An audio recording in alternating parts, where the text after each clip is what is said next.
सदर नहीं बनना है बढ़िया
ਕੰਮ ਤੁਸੀਂ ਕਰ ਸੋ ਤਾਂ ਸਾਡੇ ਨਾਲ ਨਹੀਂ ਤਾਂ ਤੁਹਾਡਾ ਸੇਲ ਤੇ ਸਾਡੀਆਂ ਜੁੱਤੀਆਂ ਬਿਲਕੁਲ ਅਸਾਂ ਕੋਈ ਨਹੀਂ ਵਰਸਣਾ ਤੁਹਾਨੂੰ ਮਾਰਕੀਟ ਤੋਂ ਸਦਰ ਜੇ ਵੀ ਠੀਕ ਹੈ ਜੇ ਕੋਈ ਜਨਰਲ ਸੈਕਟਰੀ ਹੈ ਤਾਂ ਵੀ ਲਿਮਿਟ ਛੱਡਣਾ ਮੈਂ ਸਾਰਿਆਂ ਜੇ ਅਗਰ ਮੇਰੇ ਕਿਸੇ ਕੰਮ ਨਹੀਂ ਕਰਨਾ ਜੇ ਮਾਰਕੀਟ ਦੇ ਕੰਮ ਨਹੀਂ ਹੋਣਾ ਚਾਹੇ ਕੋਈ ਸਰਪਰਸਤ ਆਲਾ ਤਾਂ ਵੀ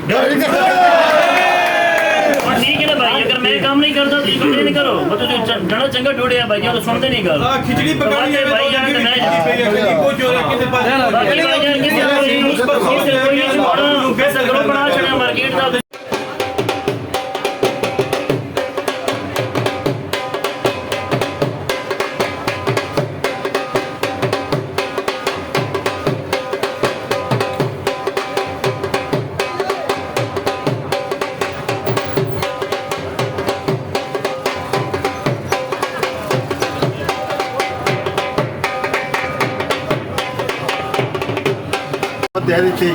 मकरूज आ सब का लेकिन कोई ज़ाती मफाद नहीं कोई बदलाबाजी नहीं है कोई क्लैश नहीं है कुछ भी नहीं मैं उन्होंने भी दावत देंगा जो कमेंट्स कर रहे हैं कि मुट्ठी भर लोग ने आके एक बार वेखने मुट्ठी भर आए हैं ਆਪਣੇ ਦੀ ਵੀ ਗਿਣਤੀ ਕਰ ਲੈਣ ਤੇ ਸਾਡੇ ਦੀ ਵੀ ਆ ਕੇ ਕਰ ਲੈਣ।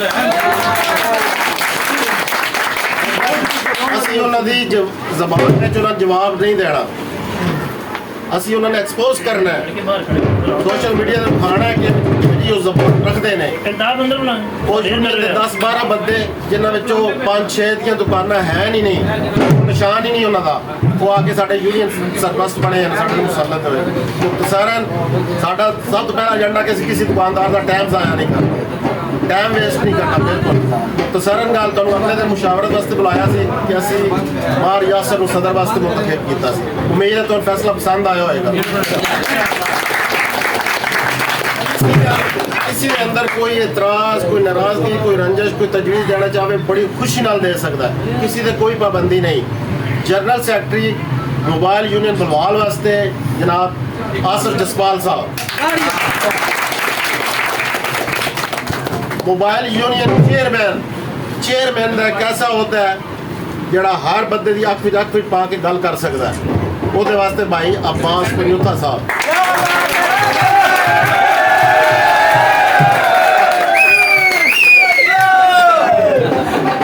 अच्छा, मोबाइल यूनियन एक लैंटर सब जो थले 4 स्टोन होंगे उन्होंने उत्ते एक लैंटर होता है, वो लैंटर जनाब सरपरस्त है जुल्फकार बाजवा साहब। उस तो बाद जेडे बाकी बाडी है वो इंशाल्लाह सारे दी मुशावरत नाल साडा ग्रुप लीडर हाजी मظहर साहब।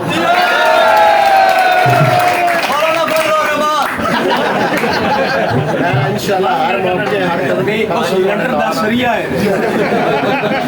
लेकिन आखिर तो सिर्फ 2 ही गल्लां करांगा कि टुरना है तो जम के टुरना है, हटना है तो जम के हट जाना है, चिट्टा चूड़े हट देना, धोखा नहीं देना, मुनाफिकत नहीं करनी, ठीक है ना। सिर्फ मार्केट से लेवल करने वास्ते कि किसी को परेशानी, किसी बरात या अमीर गरीब के ऊपर असर नहीं रखना। मैंने भाई एक मिनट ना, मैं किसी को तनख्वाह दे चढ़नी भाई, मेरे 2 लाख तनख्वाह ला के मैं सदर बन गया ना, मैंने सोची थी को लोड़ आई भाई। सिर्फ है मेरे भरा हैं साल खड़े होने भी जिन्हें नुकसान होए और रिकवरी हले तक नहीं हुई, गड्डियां लै पैनियां, बंदे रिकवर कराओ जी, डेटे दो जी। भाइयों वास्ते गुजारिश है तुम सिर्फ एक गेट कंप्लीट रखना भाई जान, अगले इंसान लेवल अस करते रहो जो होंगे ना जी, वो साढ़े जी डेट बंदा भी दो जी, डेटा भी दो जी, रसीद भी हो जी, रुपया भी इंसल्ट ना होवे, नहीं करनी इंशाल्लाह। कोई पुलिस वाला आके ਤੁਹਾਡੀ इंसल्ट ना करे इंशाल्लाह। वो सर ई गैजेट अगर ਤੁਹਾਡੇ ਕੋਲ ਹੋਇਆ ਨਾ ਸੀ ਕਿਸੇ ਭਰਾ ਆਪਣੇ ਨੂੰ ਚੱਟੀ ਨਹੀਂ ਲੱਗਣੀ ਕਿ ਇਹ ਗੈजेट ਨਹੀਂ ਚੱਲ ਰਹੀ ਐਪ ਨਹੀਂ ਹੈ, ਉਹ ਤੁਸੀਂ ਰਾਬਤਾ ਕਰ ਮੈਂ ਇੰਸ਼ਾਅੱਲਾ ਨਾ ਮੰਦੇ ਭਾਈ, ਜਾਂ ਮੈਂ ਸਾਰਾ ਸਰਗੋਦ ਲੈ ਜਾਵਾਂਗਾ ਜਾਂ ਮੈਂ ਇੰਸ਼ਾਅੱਲਾ ਤੋਂ ਲੈਵਲ ਕਰਕੇ ਸਾਰਾ ਹੀ ਗੈजेट ਚਲਾਣੀ। ਮਾਰਕੀਟ ਦੀ ਕੋਈ ਦੁਕਾਨ ਐਸੀ ਨਹੀਂ ਰਹਿਣੀ ਕੋਈ ਗੈजेट ना ਹੋਵੇ। फिलहाल जो मेरा प्रॉब्लम है, मेरी दुकान से 3 ही गैजेट चलती है, 3 बंदे को किस टाइम को बंदा में मौजूद नहीं इंशाल्लाह जाना।